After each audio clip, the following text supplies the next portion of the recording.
Yeah.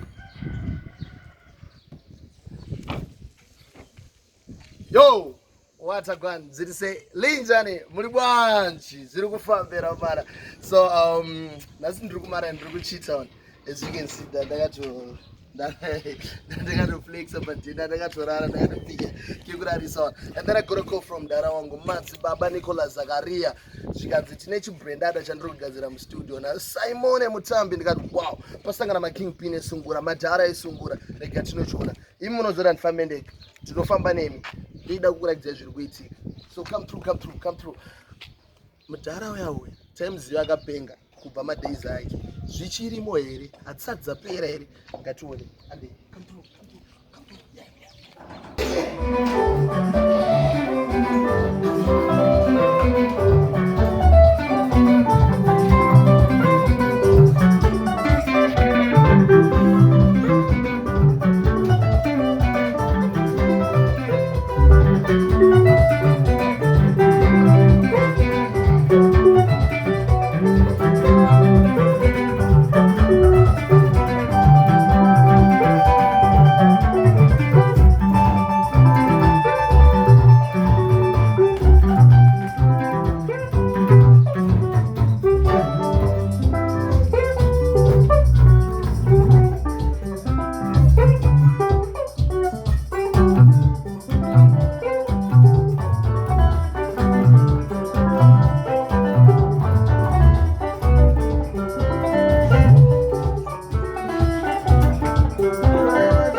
Yes, as you can see, time home studio. We got the producer, Nometa Pambo.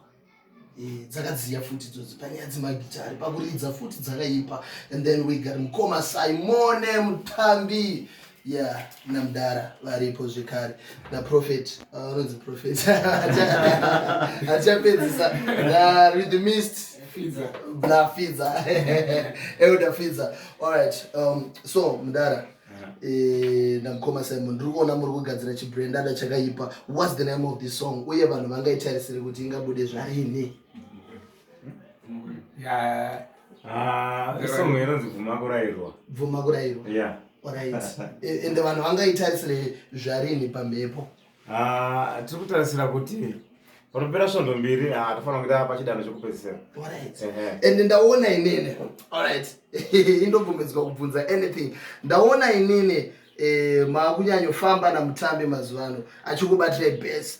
Kudhara taikuziva muchifamba namacheso. Saka makuti uyu ndiye mufana wenyu wamana here mazuvano atichakuonai muna macheso mustudio. Zviri kuitika ndezvekudai izvi. Ndosaka tiri kutaura kuti ukabvuma kurayirwa noonekwa nokuita zvimwe zvinhu zviri nani. Saka ndakaona kuti Mutambi, Simon Mutambi, anonzi Simon Mutambi, ane chido chekuramba achirayirwa. Munhu ari kuramba kuti anyatsomira ega pachezvake. Saka naizvozvo ina handina nomwe ndoramba ndiinaye chete. Zvisinei kuti mabasement ndinawo vanondiridzira. Asi panguva ino ndiri kutomboita naye Simon Mutambi. Muri kungoda iye? Yes. And achatomboisa tuma wedzi? Achatomboisa chaizvo. So watch the space. Rambai muri papo. And please do not try this at home. Cut.